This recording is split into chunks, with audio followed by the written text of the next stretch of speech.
Desmond had always believed he was destined for greatness, but greatness had never seemed to find him. Born into the struggling family of Mr. Patrick, Desmond knew hardship from the moment he could walk. His father, Mr. Patrick, was a carpenter whose hands were rough and scarred from years of labor, yet the money he earned was barely enough to feed the family. His mother sold akara and pap by the roadside every morning, waking up before dawn to prepare her small store. Desmond was the eldest of 3 children. His younger brother, Desmond, was 12, and his little sister, Sandra, was 9. They all lived together in a tiny 2-room apartment that always smelled of damp walls and kerosene. During the rainy season, they had to place buckets around the house to catch the water leaking through the roof. Yet despite their poverty, Mr. Patrick's family found happiness in the small things. At night, Mr. Patrick would tell exaggerated stories of his youthful adventures just to make everyone laugh. Their mother, too, would always remind them with proverbs that hard work and honesty were the keys to a good life. But Desmond was beginning to doubt if honesty could truly give him the life he dreamed of. At school, Desmond was reminded every day that he was poor. His school uniform was old, the blue fabric faded from countless washes, and his sandals were patched up so many times, they barely held together. The other students noticed. "Look at him, like someone picked from the dustbin," one boy mocked. Another sneered, "Desmond, are you even sure you can pay school fees this term?" These words cut deeply, but the worst pain came from the girl Desmond admired, a beautiful classmate named Joy. Her dark skin glowed in the sunlight, and her smile could lift anyone's spirits, but she never looked Desmond's way. She only paid attention to the boys with money, the ones who arrived at school in flashy cars, wearing expensive watches, and throwing cash around during lunch breaks. One afternoon, Desmond overheard Joy and her friends talking. "I can never date a broke guy," one of them said. "Imagine suffering with a man in this life." "God forbid," another chimed in. Joy laughed and added, "Not me and poverty. Any man without money should stay away." At that moment, Desmond's chest tightened. He decided he would never be poor again. Desmond's chance to escape poverty came through Ken, a boy 2 classes ahead of him in SS2. Ken was well known, not for his academic brilliance, but for his wealth. He rarely attended classes, yet he always wore designer clothes, had the latest iPhone, and seemed to have endless money. Desmond had always wondered where Ken got his wealth, until the day he saw him step out of a black Mercedes-Benz, laughing with another young boy, no older than 19, who was casually counting bundles of cash. Desmond couldn't hold back his curiosity. "Ken, how did you do it?" he asked in awe. Ken smirked. "You want to have money?" Desmond nodded eagerly. Ken studied him for a moment, then smiled. "Meet me tonight. I'll show you the way." That night, Desmond sneaked out of his house and followed Ken to a mansion at the edge of their neighborhood. There, he met 3 other young boys, all dressed in flashy clothes and heavy gold chains. A single laptop sat glowing on a wooden table. "This is Yahoo," Ken said, placing a hand on Desmond's shoulder. "Use your brain, and before you know it, you'll be counting millions." Desmond's heart pounded with excitement. He had heard of Yahoo boys. Young men who made money through internet scams, pretending to be rich businessmen, lovers, or investors to deceive foreigners. Some even performed rituals to make their scams successful. But Desmond wasn't thinking about rituals, only the money. Ken taught him the basics: how to create fake profiles, how to charm victims, how to weave convincing lies. "You don't need to suffer like your father," Ken whispered. "Just small work, and you'll be able to buy a house for your mother." A house for his mother. A better school for his siblings. Enough money to make Joy notice him.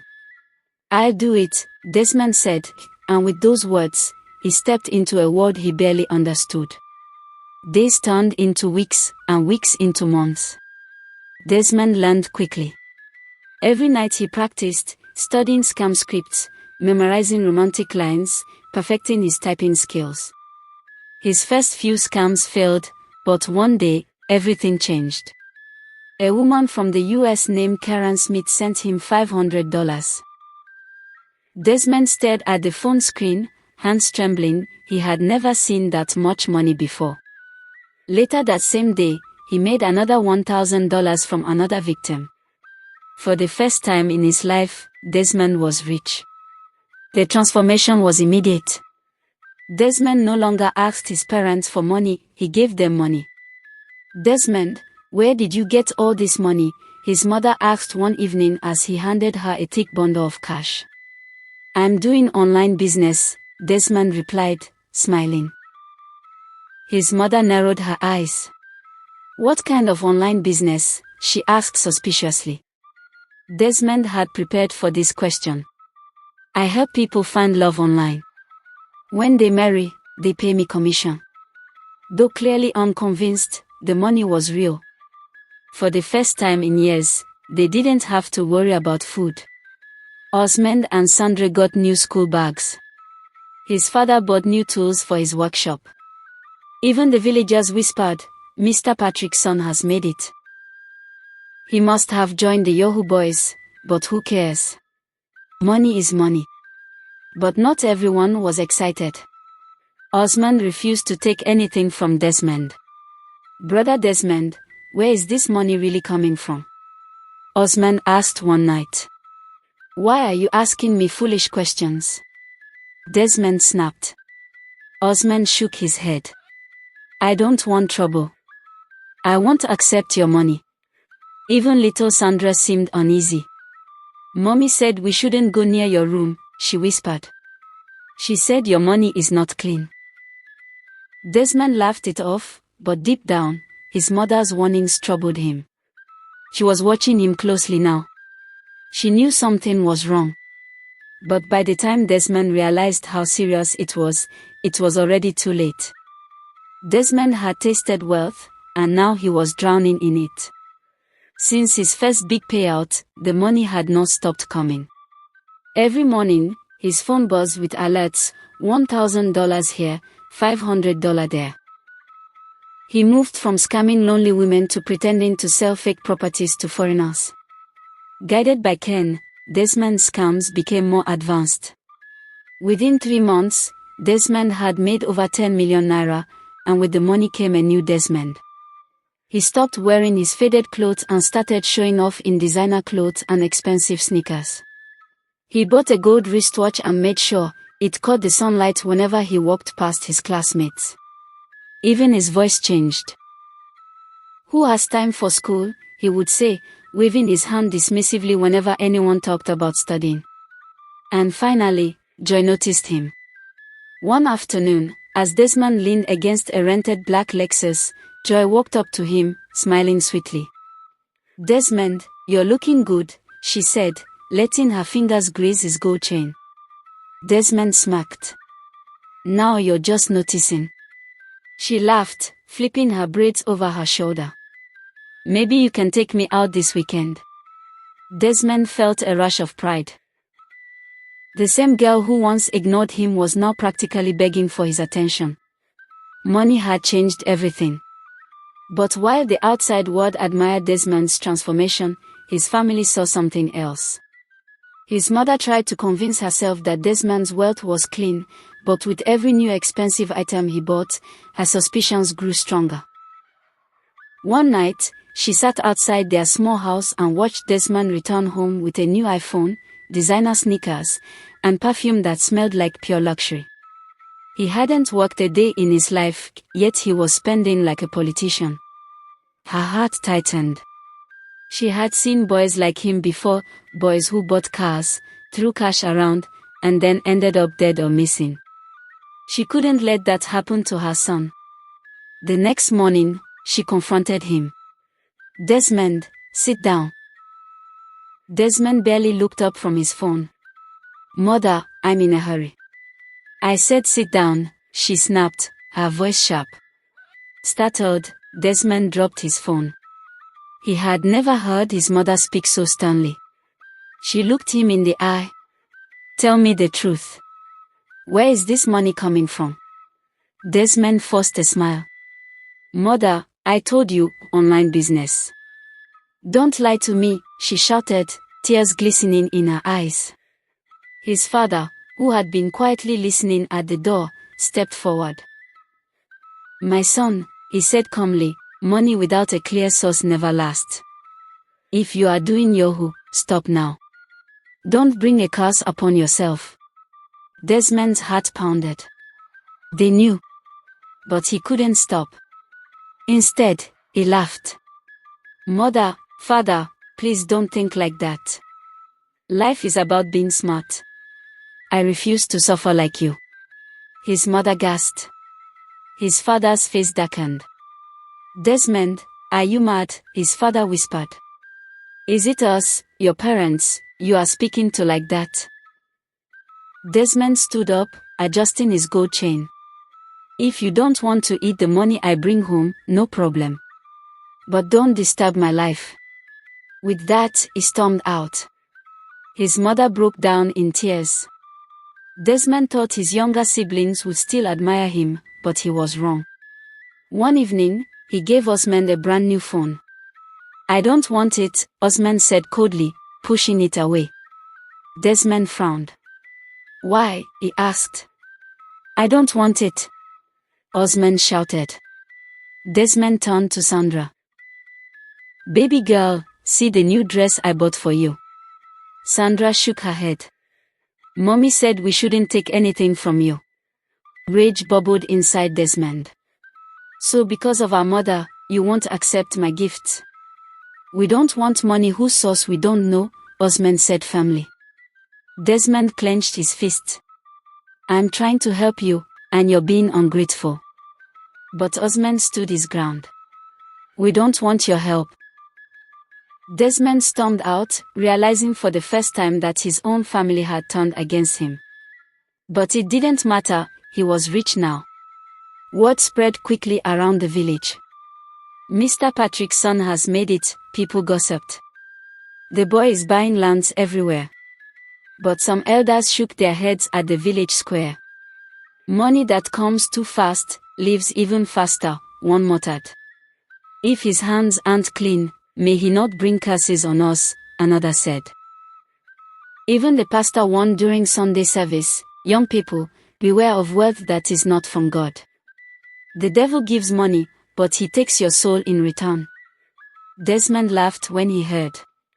"They're just jealous," he told Ken. Ken smirked. "Forget them. Enjoy your life, my guy." But something had shifted. Desmond had crossed the line, and soon, the real cost of his quick wealth would come knocking. One day, Desmond and Ken sat at a bar with other Yahoo boys, celebrating another big payout. They were drunk on money, throwing cash around, buying drinks for strangers. Suddenly, Ken's phone rang. He stepped away to answer it. When he returned, his face was pale. "Guy, we need to leave now," Ken whispered urgently. "Why?" Desmond asked, laughing drunkenly. Ken grabbed his arm. "EFCC is coming. They raided Jackson's house this afternoon. He's in custody already. They are looking for all of us." Desmond's heart dropped. His mind raced. "We didn't do anything serious now," he stammered. Ken shook his head. "Wake up. We are finished if they catch us." They rushed out of the bar, jumping into Desmond's rented Lexus. Ken drove recklessly through the streets, running red lights, barely missing pedestrians. "Where are we going?" Desmond shouted. "I know a place we can hide," Ken replied. They ended up in an abandoned house far from town. Dust, cobwebs, and the smell of decay filled the air. They sat in silence, breathing heavily. That night, Desmond couldn't sleep. Every sound outside made him jump. Sirens. Footsteps.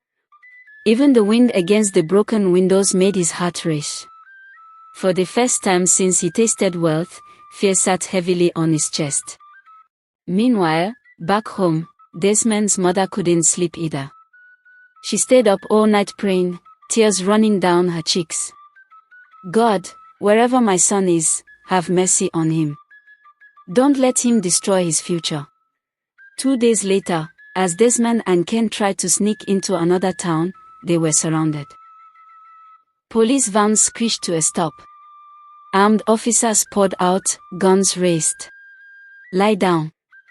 Hands behind your head, they barked. Ken tried to run. Bam! A warning shot rang out. He dropped to the ground immediately. Desmond stood frozen, too terrified to move. They were both arrested. News spread like wildfire. Patrick's son has been caught. They said it's Yahoo and money laundering. Oh, what a shame. Desmond's parents were summoned to the police station. When his mother saw him, her heart broke. Her once bright, promising son now looked broken, handcuffed like a criminal, tears streaming down his face. "Mother, I'm sorry," Desmond cried. But it was too late. He was charged alongside Ken and the others. The authorities confiscated all the money, cars, phones, and land he had bought. Everything he thought he owned vanished overnight. Worse still, Desmond was sentenced to 7 years in prison without the option of a fine. As he sat in his prison cell, wearing a rough, brown uniform, Desmond thought about his life. He thought about the rainy nights when his mother told him that hard work paid. He thought about his father's words, "Money without a clear source never lasts." He thought about Joy and how she had disappeared the moment he got arrested. Most of all, he thought about Desmond and Sandra, who refused to accept his money because they loved him too much to watch him destroy himself. In the end, Desmond learned the hard way that quick money brings quick destruction, and that some prices are too high to pay, even for all the riches in the world. Moral of the story: fast money may look sweet, but the sorrow it brings is bitter. True wealth is built with patience, honesty, and hard work.